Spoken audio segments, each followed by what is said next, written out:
What's going on, guys? My name is Bill. I have had the YouTube channel up for probably 3 or 4 years now. Actually, probably longer than that. But I haven't really been adding a whole lot of stuff to it. I just kind of used it to look at things and see other people's stuff, try to learn stuff. Recently, I've started loading racing videos. Probably 2015 or 2016 or so is when I started actually adding footage of racing to that channel. And throughout the years, we've raced and we've done quite a few things. And recently, a friend of ours over at Origin's Garage, goes by the name of Tug Speedman. At least he used to on Facebook. He no longer has his profile. But anyway, he had recommended that I try to do the vlogging deal with some of the builds, obviously, because we're, helping people work on cars, helping a lot of our friends, doing some customer work here and there on Neons. And, with the fleet of cars that I have, he thought that it'd be a pretty good option that we could do this and, see what happens. My family has been around drag racing for damn near my whole life. My grandpa went to his first drag race. When he was younger, and he used to race, street race back in the day when they could get away with all this stuff that we can't now, which kind of sucks, but it is what it is. But anyway, he did a lot of racing, drag racing on the road and a little bit at the track once in a great while before we were born, obviously, before my mom had us. And eventually, him and some friends had heard about a drag race with some crazy power cars that was happening down in Ohio at Columbus. It was an IHRA event. So they go down there and they had a ton of fun. They loved it. A couple years later, I was born in '91, and probably, I think my family, when they tell the story, it kind of goes back and forth between 2 and 3 years old. So we'll say somewhere around there was the first year that I actually went to one of these drag races. So my first car race experience as a spectator, without even knowing it at the time, was around cars that were going 4 and 5 seconds in the quarter mile. 460s, 480s, and I think the alcohol cars were mid-5s or something like that back then. But that had been a thing, and that was our family trip every year, is we would go down to Columbus or Norwalk or Indianapolis to drag racing. Once in a while, we might pop into a local drag strip and kind of hang out. Grandpa had a small block and an S15 Jimmy that he took to the racetrack a couple times, but that was more of his road toy. That thing was a lot of fun. So obviously, I grow up and I'm going through school, and I'm in middle school, and I started getting into cars heavier. But it wasn't racing, unfortunately. When I was getting into cars, it was what my friends were into, which was loud stereos, big subwoofers, amps, make the door shake, make the mirror fall off the windshield, that kind of stuff. So that's what we did. And as I was doing that, my grandpa had always given me shit. He goes, man, I can't wait for you to grow out of it. One day you'll grow up and you'll get into power. And I was like, I don't think so. There's a bunch of guys in their 40s and 50s, and they're still doing it. So me being a stubborn kid, it is what it is. I still did it. So I get towards high school, and we're trying to decide where exactly I want to go with life. And I was watching the Speed Channel, and I seen a video that was about Universal Technical Institute in North Carolina, which was actually, that specific school was called NASCAR Technical Institute. It was another branch of UTI, but it was NASCAR. And at that time, I had watched NASCAR with the family once in a while. I had no idea that a drag racing school like Wild Tech had existed at the time. We applied, and they come up to the house, and they had to do a whole interview with you, make sure that you were the type of material that they wanted to bring into their school. And luckily enough, I was one of the 300 kids that got picked for that class that was starting. So we go down there. I'm in North Carolina for a year. And I'm sorry, I had some zip tie on the floor I wanted to pick up. Never knowing you'll need that zip tie. But so we go down to North Carolina, and I'm going through school. And in the first few weeks, the roommate that I had at the time kind of bailed on me. Decided he didn't want to go to school anymore on Christmas break and shut everything down, while me and another guy were still living in this apartment that we were all splitting. And it was in his name, so we gave him the money. He flopped on us. Well, I had met a couple guys that lived in the complex that we were at while we were going to school through the roommate that I had. And luckily enough, they had a space, and they said, hey, if you guys need a place to crash, you're more than welcome to come. Ended up being a long-term deal.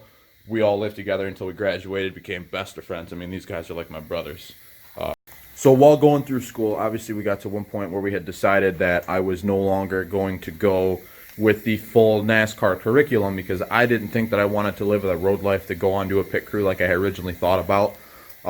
So we opted out of the NASCAR elective classes, but part of this program when you had signed up, if you sign up for the UTI Core, you automatically get placed into the NASCAR Engines 1 and 2 programs, which is where you take an engine apart, you mic it, you put it back together, and then you take another engine and you throw it on the dyno and you start playing with things. You try a different carburetor, you try different fuel jets, you lean it up, you fatten it up, change the headers at different primary sizes, change the collectors from like a 4-2-1 or a 4-1 or the tri-wise. Just depends. There's a bunch of different setups that we could do, but we would play with those to see how they made power on the dyno, which was still cool, that I could go learn basic automotive things and then still have that without having to go through all the rest of the NASCAR stuff. So it helped later on, obviously, with engine building basics. So, like I said, we're getting, 2-3 months left in school, and I decided that I no longer wanted to do that. So I opted out of those classes. We graduated, and I came back home. It took me about a month to find my first job, and it was at a body shop.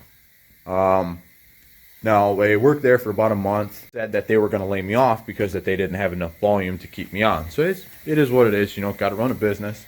And after that, I had started at a Chrysler dealership. Well, in the midst of me working at the Chrysler dealership, when I was raised, most of my family, we're all around GM stuff. So Corvette, Camaro, Firebird, things like that. I wanted to get into a economy car, something that I could drive, get 20, 30 miles to the, high 20s, 30 miles to the gallon, something with it, and have a lot of fun. So naturally, I started looking around, and the Cobalt had caught my attention. I looked at a bunch of them throughout probably a year, applied for a couple loans, got approved on them. Last minute, the buyer decides to back out, or somebody else showed up with the money first. I mean, it is what it is. Life goes on. But so we're applying for the cars, and we're getting approved.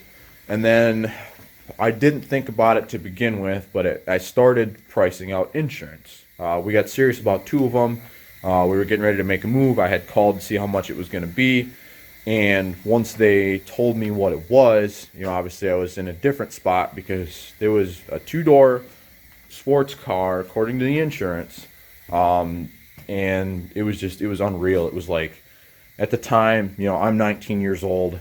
The car was going to cost me about $225 a month in insurance, working it for $11 an hour and paying for school at the same time as, gas and food and rent. Not going to happen. Started talking to some friends about the car, and where we were ended up and the decisions we were starting to make at that time, obviously, because the Cobalt wasn't financially going to be viable for me. So they start mentioning, is like, well, you work at a Chrysler dealership. Have you ever driven a Neon SRT4? And I said, no, I don't think I have. Unless I haven't without knowing it. And they said, well, it's a pretty standout car. You ever, you get inside one, you could tell a noticeable difference between that and a regular one. And I said, okay, well, we started looking, and wow, not even a month later, we started to actually look into buying the first one. I got on the internet, started looking at the forums, looked into common issues, what the cars would take to make so much power, how fast these cars were, and I started seeing a lot of them were way faster than the Cobalt guys had ever been at that period of time. So I said, all right, man, maybe this is the platform we need to look into. And being that I was at a Chrysler dealership was kind of nice because I would get service parts at, a little over cost. I had all the service information available to me anytime I needed it. All the tech help if I ran into something stupid I couldn't figure out. But anyway, it took me, like I said, it was about a month, and we started looking at our first ones, and I was looking at black, red, and I think blue at the time. I seen a red one. It went quicker than I thought it would. Way quicker. Basically, I got a hold of the guy, and somebody had already been pending the sale. It was up for like a day or 2 days. So the car moved pretty quick, so it must have been a good one. I've seen a couple white ones. I've seen a couple yellow ones, a lot of silver ones, and it just wasn't the color that I wanted. So we looked a little bit more, and it was There's actually quite a few on the market at that time we were looking. So what I did was, we waited it out and I looked to see what come up. And then there was one that popped up on the other side of the state over by Grand Rapids. And I said, wow, it's a pretty good looking car. It's got a moonroof, couple parts on it already that we'd like to do. So I messaged the guy like a Monday or Tuesday, and we had it set up where I was going to go look at that car the weekend. Get out of work Friday, make the trip to the other side of the state with my grandparents. They had just gotten a new car that they wanted to go for a ride in, so we took it. And we go and we look at the car, and I drive it, and it had a few of the issues that people had been talking about that this guy claimed he couldn't figure out what happened. But it was hard shifting into every gear, so that's a good sign of being a clutch and a throw-out fork. It was really bouncy in the back end, so obviously we knew it needed struts because it was stock struts with an aftermarket spring, and it beat to absolute death. And I think that was about the only parts that the car really needed, but there was a lot of things that I wanted to change. A much better part, the headlights were kind of faded. It had a stock fuel pump in it still, stock injectors. There was things I wanted to do to the car. But for the price, it left me room to be able to buy it and put the parts in it that I wanted to fix the things that were wrong with it, so I wouldn't be into a car for a whole lot more than buying something that would have already been done at the time. So we bought the car. I drove that car for 3 years. Within the first month, I had dumped over $4,000 in aftermarket parts back into it, which is a little bit crazy, but it was what I wanted to do. It was fun. The car wasn't anything spectacularly fast. It was clean. We took it to the racetrack one time in 2013 with some friends of ours to just hang out, and they had convinced me. They said, "Hey, you should make a pass with the car." And I said, "I don't know, man. I don't really have the tire. I've never done it. I'm kind of nervous." And they said, "Nah, you'll be fine." And they said, "We got some tires. We'll put you on a slick.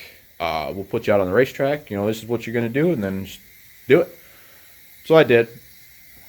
I think the first pass, I lifted way too early, they said. It was probably like 1,000, 1,100 feet or something like that. And the car went like a 13.8 at 94 miles an hour. And it was the first time me personally had ever been down the racetrack myself in a car. I've always watched. And so I had no idea what the hell I was doing. So they said, "Well, you lifted early, obviously," which is okay because they kind of did tell me to do that if I wasn't too comfortable with it.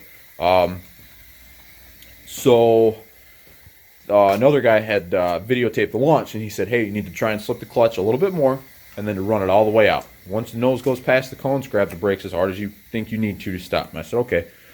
So I go out there and we do the same thing again. Go out there, car actually left pretty good. It was like a 1.8 something, 60 foot, I believe. But we ended up going a 13,251 at 101 miles an hour. It was fun.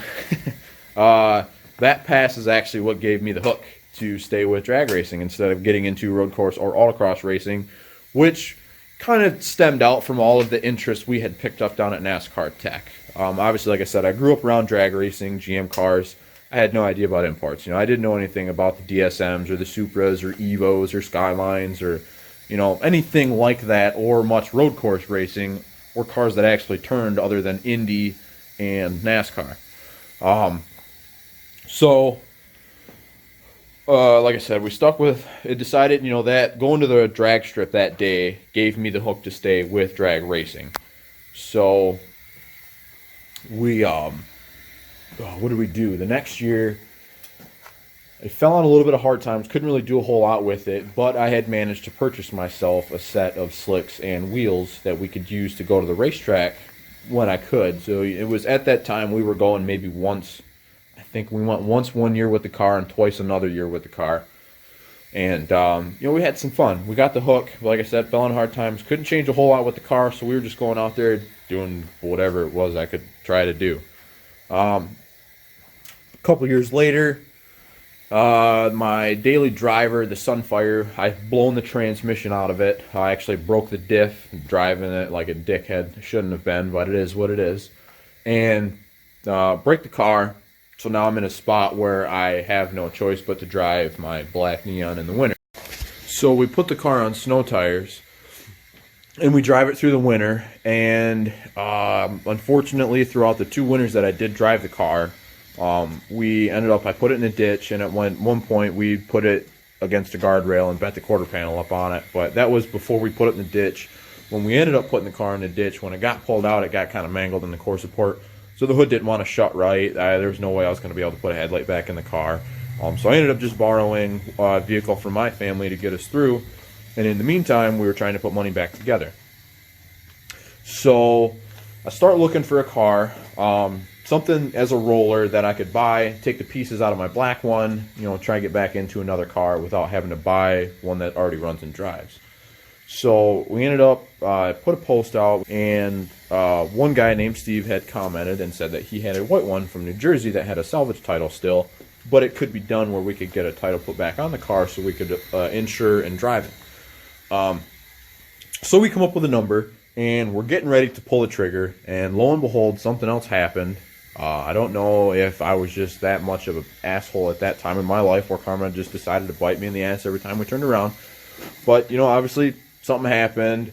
The funds fell short. There was no way I was going to be able to swing it at the time. So I messaged Steve and I said, hey, I do want the car. Unfortunately, I had some things come up. My priorities are going to have to shift around here a little bit. If you have somebody looking at the car, let it go if they want it. Once I get the money together, I'll get a hold of you, see if you still have it or something else, and we can go from there. He said, okay, no big deal. A few months later, money's coming back in a positive direction again. We're getting ourselves out of a hole. And I reached out to him again, and I said, hey, we're back on our feet here looking for a car still. What do you got? And he says, well, I got this blue one. And I said, oh, you got a blue one. And at the time, I really did want a blue one. The white one would have been nice. Not many people have white ones around. They were only made for half a year, for actually the last half of the year in 2005, where the orange ones were the first half of the year. And they, they're thin. There was, that I know of, there's maybe a handful in the state that I can recall. Anyway, he sends me a picture of the blue one, and in the background I can see white one. So he still had the original white one that we were talking about. And I said, well, I'm in a little bit better of a spot than I was when we started talking about that white one. How much do you want for both? So we start talking, and then he's talking about the other parts that he has and things that he can get rid of because he's just trying to downsize on what he has and move on into something else. He said it was time for him to go and move into a project that he had working on, and which is really cool, and I'm still waiting for him to finish it because it's going to be pretty awesome when it's done. But anyway, so we come to a number, and it was probably,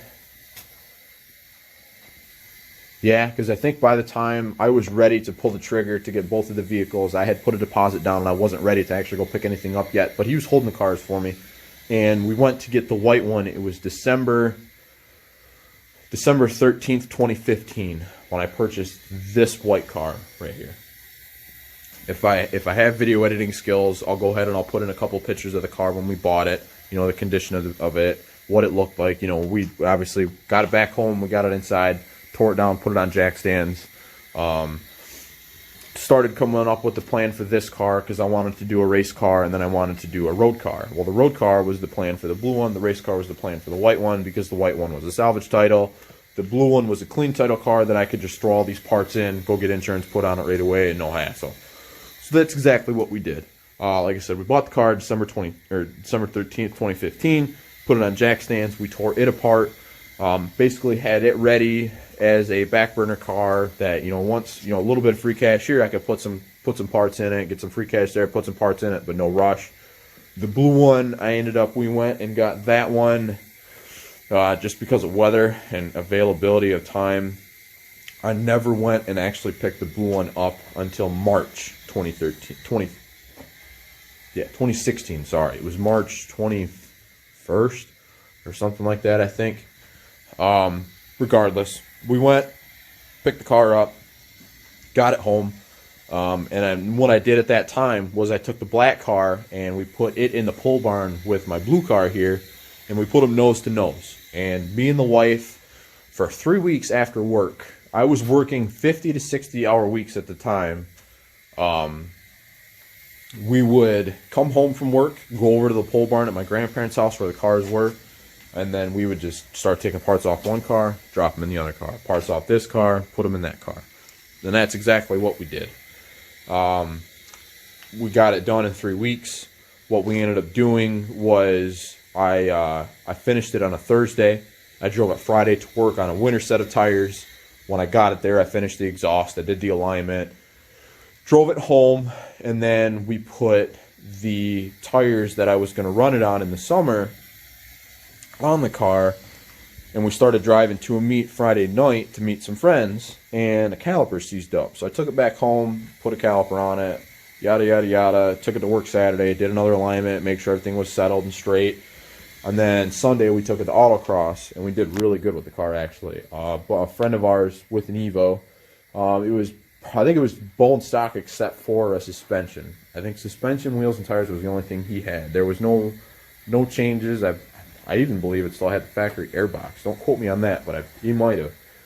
But we go autocross, and we were within a second of this. I think it was like a 45-second track. So we were within a second of that car, and I had to just throw this damn thing together. So I was really happy with that. So we go on, and we start drag racing with this car. And what do we do? Well, that white car ended up sitting on the jack stands for 3 years before I actually did anything with it. Because I had this blue one, and then I decided that it was to that point, earlier in the video where I talked about having a built motor and everything that I was going to throw at a car to make a shit ton of power with. It was going to go into this car. So we parked this car May 2016. I don't know why I keep trying to say 13, but May 2016, we parked this car. Me and my buddy Josh, we pulled the motor, we pulled the trans, we got everything ready to get the car back together. And then that project kind of stalled because another friend of mine had presented the opportunity of me being able to buy another blue Neon that he had that was his race car only. I mean, he didn't drive. The car was able to drive on the road, but the glove box had been taken out of the car, and there's an aluminum panel that had been screwed in over it and the airbag hole. There was no interior, had no carpet. It had a Lexan moonroof in it, which it still does. And it had a transmission that had a straight cut first and second gear. It was a billet input shaft. So we worked out a deal on that car at that time because I had been looking for a rusty car that I could put back in the winter. That way we had a backup car where I could park my Sunfire. So we parked the Sunfire. Obviously throughout the years I fixed it and I still have the damn thing. But I was ready to get back into a Neon for a winter car. So I had made the deal with my friend to buy this car, and we did. Obviously we parked this one, we took it apart, and I went and I picked this other car up. I get it back home, and we start fiddling with it. And then we put it together, and the car was it was already on the 85. It had a lot of the parts. When I bought it, it needed a turbo. They had pulled the turbo out of it. I think it needed some sensors, it needed injectors, it needed a fuel pump. The exhaust was still in it, the intercooler was still in it, the motor and trans were still in it. What was left of the interior was still in it. And I get the car, I put it back together. I put it together so I could daily drive it, but at the time it still had no headliner, still had no carpet. I didn't care. I didn't need that to get to A and B. All I needed to do was drive it. I decided that, before I put it on the road, let's take it to the racetrack, let's test it out, make sure that we're going to be okay. With this one, we put it together, ended up going autocross with it, had pretty good luck, and I figured, well, let's try our luck with drag racing. We'll see if the first outing I ever have with a single car can handle the beating. So we took it drag racing, and obviously because I had a set of wheels and tires downstairs that I could use, and that was the test. We put the car together, took it to the racetrack, actually did pretty good. My buddy that had the car originally had told me that the best he could do in the quarter mile was a 1240 with exactly how the car was. He felt that I could do a little bit better with it, so we tried it, and he said, man, I know you can do it better than a 1240, let's see it happen. So we go to the racetrack, and the first pass I ever made in the car, we won a 1246. Next pass after that, we won like a 1231, and then after that, obviously, we started getting better and better. I think by the end of the day, we were down in the 20s. With that car, we had the goal to go 11s. We did it a few races later. We'll get into that detail a little bit more, like I said, once we brush into the actual cars themselves. So that was the first car that we ever had to go in 11, which would have been in, I think the 11 was August 2017, maybe. So it was a lot of fun, man. We had put the car together. We had set a goal, daily driving the thing on the 85. We had set the goal to go an 11 with it, and we did. Next year after that, obviously I wanted to go at least 1150s, and I decided it was time that I was going to stick this white one together. So that car actually had sat on jack stands for, because what we made the decision, it was at the end of 2017. We started working on the car in, I think probably March or April 2018. We started putting some time back into it. We over the winter we had found a couple other part outs. The car had been stripped. There was no heat. There was no wipers. Well, no, I left wipers on there just in case of dew. But there was no heat. There was no carpet. There was nothing in the car other than gauges, wipers, and lights. Basically just bare essentials that we would need to get the vehicle to go down the road if I was going to plate it later on. Throughout the year, we had a couple friends that wanted some work done to their cars, so we were putting money in a better place. And I had decided to change this and then decided to change that. And, you know, over the winter of 2018, we ended up snagging a parts car from Pennsylvania that me and my buddy Josh went to get. And it was actually almost Jersey, because we were probably half an hour from Jersey on snowy, icy roads. It would have taken us a half an hour to get there. We were so far east. But we got this parts car, and it had a big wheel stock turbo on it. So I took that car. We took it apart, junked the body, because it had been smashed in the back end, and the front end was kind of beat up from being drug around. Like I said, the body was junk, so we saved everything from the car that I could. We junked the car, used the parts on this vehicle, and then we stuck this one together. But I had decided that I wanted to try and make an import face-off race in Ohio in, like, it was like July, I think. So I'm working with the car, and I decided I was going to do one thing, and that pushed the deadline back a couple weeks, obviously, because I had to wait on parts, you know, and with time for me to get to work on the car, it just wasn't in the right spot at that time. And then I had decided, you know, like, well, the car's going to be down this long, I might as well do this. And then I had some more time, and then if it's going to be down this long, I might as well do this. Before I knew it, the list was getting too deep. We were probably mid-September, and I said, you know what, I got to stop somewhere. I just want to get this thing done and drive it. We can make more changes later on. So we ended up focusing on the car quite a bit. We got it done early October. We took it to the dyno and found out that the fuel pressure regulator that we had bought was no good for it. And I said, well, you know what, it's not worth my time at this point to try and fix the car, get it back to the dyno just so I can try and make one test pass before they close for the year. I'll just worry about it over the winter. So we parked the car, we dealt with it over the winter, we fixed some things, we changed a couple more things, decided to put a carpet back in the car, I put a headliner in it, and at that point I had decided, well, you know, if we're going to do the true street car stuff, I would like to actually drive it on the road and have fun with it. So I put a radio in it, and I put, you know, all this, you know, the front seats, the seat belts were back in it so we could have a passenger. I made sure every light in the car worked. Even the side markers, you know, basically everything but fog lights, because I had removed those and I didn't want those in the car. But so that was the direction we went with that car. When I put it together, I had every intention of going in at least an 1150. And the first track outing we went to, we actually did it. The first pass I made with the car, that's weird. The first pass I made with the car, we ended up going like a 1207, which is really on par to where we would have been with the stock turbo ethanol car.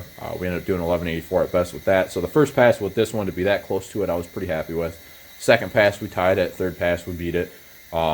Several passes later in the night, we ended up going 1148. That's where the car sat until we went an 1144 at Ubley. And even on that pass, it should have been a lot faster because I was an idiot and I didn't put a shift light in the car yet, or I just wasn't paying attention. I ended up short shifting the heck out of it. But like I said, we short shifted it at probably 600 or 700 RPM early. It still went 1144 at 125, so we were 0.04 faster in the time, but we were 4 mile an hour faster than we'd ever been, which was really cool. So I knew that the car had quite a bit of potential in it. And we took it down to Orlando to the SRT4 Showdown that my buddy Chris hosts, and we ended up missed testing because we woke up too late. We didn't plan for the traffic, so that just kept adding time. So we missed the test session. So our test pass for the day for that race was actually during first round qualifier. So we go out, And lo and behold, I was like, well, I'll put 12 pounds in the tires and we'll see what it does. I go out there, go through the burnout box, put it against two-step, and we leave. Car left, amazing. I had never felt it like that before. Went like a 163 in the 60 foot. The car ended up going in 11:29. And that was the fastest we had went in that day because I ran into boost control issues. But we'll get into that stuff later. Try and throughout the next couple weeks here, we're going to try and do, like I said, we'll do a build video or a backstory video in a direction with the striped car, the white car, and the other cars that we got laying around here. The wife's got a couple SRT4s as well, and actually I'll walk out and I'll give you guys a quick walk around of these guys. But I'm shutting the lights down in the garage here real quick. But here's the white one currently. It's got almost no interior. Here's the blue one. It's got no motor, no trans. It's going to be a full interior car. You can see it with nitrous. Let's see here. So yeah, give it a quick walk. So this is the wife's orange car, her Instagram. This is the one we call Rice Van. This is the new one that we got. This is going to be her winter beater. We're calling this one Lucifer. We got to put that one together yet. This one is White Rice. This one's been on, you see this one on my YouTube and Instagram quite a bit. That one's Rice Car 2.0, that blue striped one. This is the silver one. It was a buddy of mine. That car is actually for sale. We're trying to get rid of that one. Here's my rusty blue one. That's the blue beater. There's a black one that we got. This one is Black Bean. This is the new black one. And then we'll go out here to my other couple. And this is just what we got here. Obviously, there's some more vehicles that I have that aren't here, but we'll talk about those later. So there's the Sunfire. Still runs and drives, almost 300,000 miles. And what's left of the original black car. It's sad, but we learned a lot. Paid the most for this one. But with what we've learned, it's been the best return of investment, in my opinion. Learning with the platform, meeting people, establishing relationships. It's like I said, there's the quarter panel where it got damaged up. And then if you come up here, you see where the fender got peeled out and core support was beat right to hell. I mean, I tried to beat it back best I could, but it had also been crushed. So at that point, it was one of those deals where I was either gonna have to put a core support in it or get another car. But you know, with the body being in the rest of the condition it was, obviously you can probably see the rust holes right here. Oh, there's snow. Well, you can kind of see it. All the rust in there. You could actually see right through the floor into the seatbelt. I could lay underneath and look right at the retractor. So it was time. But yeah, these are the SRT4s that we have laying around here. And that was the brief story of me. Like I said, if you think this sounds like something that you guys might want to follow, go ahead and give me a sub. Like I said, I'm going to try and do a video a week. We are going to do, once we get established, if this does take off and people are liking the content we put out, what we're going to end up doing is we will do a local build feature, probably one car a week of other, various cars, because we got a lot of friends that get into autocross and road course racing and drag racing, and even some with show cars. Everybody that puts money into a vehicle deserves some sort of love, as long as they don't get too ridiculous or butthurt with it. Because obviously there is a lot of gruff between the race guys and the show guys as to how money gets spent and how cars are viewed amongst the community. But yeah, so that's me. This is most of our fleet.